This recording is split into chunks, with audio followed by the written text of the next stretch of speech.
मसीह की, प्रभु यीशु मसीह के मीठे और मधुर नाम में आप सबको मेरा सलाम। आइए हम दुआ में चलेंगे।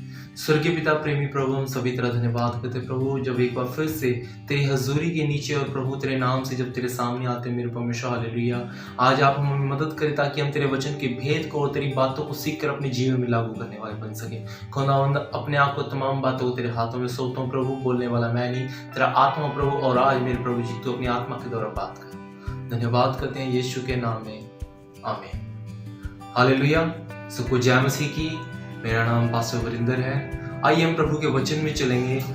मेरे प्रियो, मैं कुछ समय से सोच रहा था, जब प्रभु यीशु मसीह प्रार्थना करना सिखा रहे थे, हे हमारे प्रभु तू जो स्वर्ग में है, वहां पर कुछ इस प्रकार लिखा है कि तेरा राज्य आए। ये कौन से राज्य की खुदावन यीशु बात कर रहे थे वहां पर, कि परमेश्वर का राज्य आना अभी बाकी है। वहां पर एक शब्द हम हर बार इस्तेमाल करते हैं, प्रभु। हालेलुया। जब भी हम प्रार्थना करते हैं प्रभु यीशु मसीह के नाम में इस दुआ को मांगते हैं, जो खुदावंद उस राज्य की बात कर रहे थे, जो वो राज्य था, वह इंसान के अंदर जो सिंहासन है ना मन का, वो सिंहासन की बात प्रभु यहाँ पर कर रहे हैं। क्योंकि परमेश्वर के राज्य आने के लिए एक ही जगह बाकी रह गई है, वो है इंसान जात का मन। हालेलुया। कि बहुत से लोग आज तरह तरह की बातों में फंसे हुए हैं, मसीह के साथ भी चल रहे हैं और संसारिक बातों में भी चल रहे हैं, और परमेश्वर का राज्य कहाँ है वो उनको नहीं पता है। ऐसा क्यों मेरे प्रियो? क्योंकि हम परमेश्वर को नहीं, लोगों को पसंद करते हैं, और इसीलिए वो परमेश्वर के नहीं है, वो इंसानों के बनकर रह चुके हैं। हालेलुया। बहुत से लोग कहते हैं हमें आशीष नहीं मिल रही, हमें आशीष। ये आशीष क्यों नहीं है? क्योंकि कहीं ना कहीं हम प्रभु का शब्द जो हम कहते हैं उसका मतलब हम समझ नहीं पा रहे हैं। हालेलुया। क्यों नहीं समझ पा रहे मेरे प्रियो? ये कौन सा राज्य है जो प्रभु चाहते आपके अंदर आना भी बाकी है?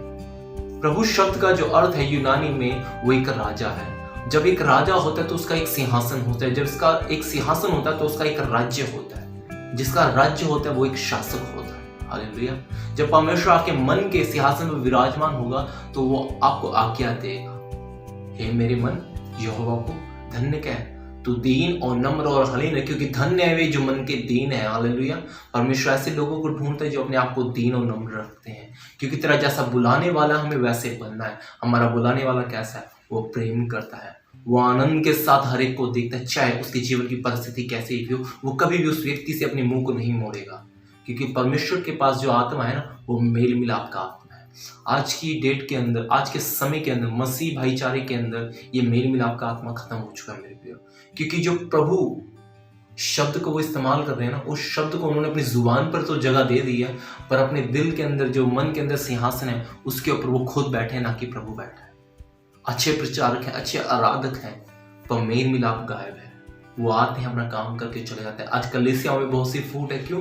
क्योंकि परमेश्वर जिस सिंहासन पर विराजमान होता है वो आज भी खाली है। क्यों? क्योंकि हम मनुष्य को देखकर चल रहे हैं। हमें पौलुस जैसी चाल नहीं चलनी मेरे प्रियो, हमें मसीह की सी चाल चलनी की। पहला कुरिन्थियों 11 की कहती है कि पौलुस ने बोला, तुम मेरी नहीं बल्कि मसीह की चाल चलो, क्योंकि तेरा बुलाने वाला पवित्र है, वो तुझे प्रेम करता है। क्योंकि परमेश्वर ने जगत से ऐसा प्रेम किया कि उसने अपने इकलौता बेटा दे दिया। किस लिए दिया? ताकि जो सिंहासन खाली है उसमें परमेश्वर विराजमान हो सके। परमेश्वर के उस बलिदान को आप याद करें, जब उसने क्रूस को पहना। हालेलुया। जब उसने उस ताज को पहना, उन कोड़ों को अपने ऊपर ले लिया, उस क्रूस को पहन लिया, एक तरह से अपनी छिली हुई कमर के ऊपर वो उठाकर उसे उस पहाड़ी तक चले। हालेलुया। खुदा ने अपना प्रेम दिखाया मेरे को।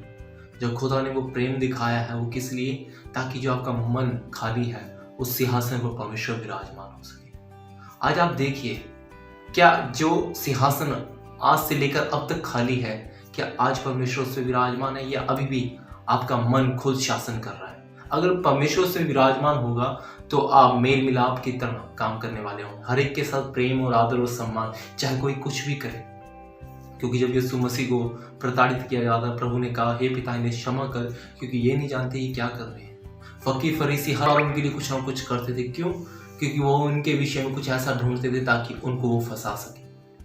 आज हमारे जीवन में भी ऐसा होगा कि लोग आपको फंसाना चाहते हैं, लोग आपके विषय में कुछ ऐसा करना चाहते हैं ताकि आपकी बदनामी हो।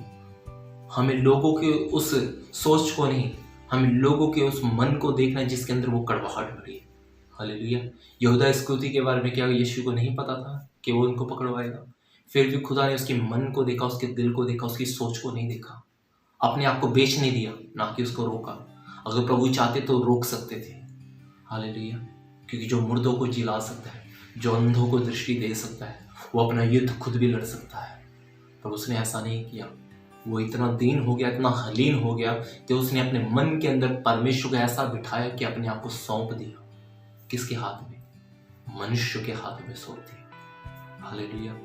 बहुत बार हम यही गलती करते हैं कि हम परमेश्वर जैसा नहीं, हम मनुष्य जैसा सोचना शुरू करते हैं। हमारा बुलाने वाला पवित्र है, प्रेम करने वाला है, दया करने वाला है, पर हम ना तो प्रेम करने वाले, ना दया करने वाले, बल्कि हम दूसरों के ऊपर दोष लगाने वाले हैं। और वचन कहता है, दोष न लगाओ कि तुम पर दोष लगाए। क्योंकि जिस नाव से आज आप अपने भाई के लिए, जिस नाव से आज आप अपनी बहन के लिए, जिस नाव से आप अपने दोस्त के लिए नापेंगे मेरे प्रियो, राज्य में प्रभु के आपके लिए वैसा ही नापा जाएगा। अगर आज आप अपने बुरा करने वाले के लिए भलाई करते हैं तो आपके लिए भलाई स्वर्ग में तैयार है। अगर आज आप दया दिखाते हैं तो आपके लिए दया तैयार है। क्योंकि आप जैसा करोगे आप वैसा पाओगे। ये परमेश्वर के राज्य का नियम है। आपको दोष नहीं लगाना, आपको प्रेम दिखाना है। जो आपको परेशान करते हैं उनके लिए प्रार्थना करें। जो आपको श्राप देते हैं आप उनको आशीष दें। हालेलुया। कि जिसके मन के अंदर यीशु विराजमान है वो हमेशा दीन और हलीम और प्रेम करने वाला है। क्योंकि प्रभु जब भी भीड़ को देखते थे वो दया के भाव से देखते थे, आनंद से देखते थे और हमेशा उनके ऊपर दया करते थे। और परमेश्वर की ओर देखकर उनके लिए हमेशा आशीष को मांगते हैं। क्या जब आप लोगों को देखते हैं परमेश्वर की ओर देखकर आशीष मांगते हैं, दया को मांगते हैं? हालेलुया। आज चेक कीजिए कि आपके मन के सिंहासन पर कौन विराजमान। आज चेक कीजिए कि आप प्रभु शब्द जो आप मुंह से लेते हैं वो आपके मन में विराजमान है। क्या वो शब्द का महत्व आपका आत्मा जानता है कि आपके सोच विचार तक ही वो सीमित है? हालेलुया। क्योंकि जाने अनजाने में हम बहुत बार ऐसी गलतियां कर जाते हैं कि परमेश्वर की महिमा को खो देते हैं। हालेलुया। तो मेरे प्रियो, आने वाले समय में अपने आप को तैयार रखिए। जब आपने उसको प्रभु कहकर अंगीकार किया तो अपने अंगीकार को कभी भी दूषित मत करें, अपमानित मत करें। क्योंकि जब आप किसी के विषय में प्रभु को अंगीकार कर कर बोलते हैं तो आप अपने प्रभु को नीचे गिराते हैं अपने मन के सिंहासन से। उसको सिंहासन पर बैठा रहने दें। महिमा और पराक्रम आपका होगा। क्योंकि युद्ध के लिए घोड़े तो तैयार होते हैं पर जय यहोवा की ओर से होगी अगर वो आपके मन में विराजमान हो। हालेलुया। प्रभु आप सबको इन बच्चों के द्वारा आशीष दे। आइए हम प्रार्थना में चलें। स्वर्गीय पिता प्रेमी प्रभु, हम तेरा धन्यवाद करते हैं। प्रभु, जब हम बीते समय से लेके अब तक तेरे साथ बने हुए हैं और आज जब हमने तेरे शब्द का मतलब जाना है, आप हमारी मदद करें ताकि आने वाले समय में ये सिंहासन है इस पर तू हमेशा के लिए विराजमान हो और हमेशा तू महिमा हमारे सिंहासन से पाता रहे और इज्जत और आदर जलाल तेरा हमेशा हमारे जीवनों में प्रभुता करता रहे। प्रभु जी, धन्यवाद के साथ तमाम बातों को और मेरे सुनने वालों को जब तूने बात किया उनको आशीष दे। और प्रभु, जब मैंने इस वचन को पढ़ा और सुना और सुनाया मेरे प्रभु, आप मुझे भी आशीष का कारण ठहराए। धन्यवाद के साथ तमाम बातें तेरे हाथों में यीशु मसीह के नाम से सुने कबूल करें और हम सब ने कहा आमीन। आमीन। आप सबको जय मसीह की। प्रभु आप सबको आशीष दे।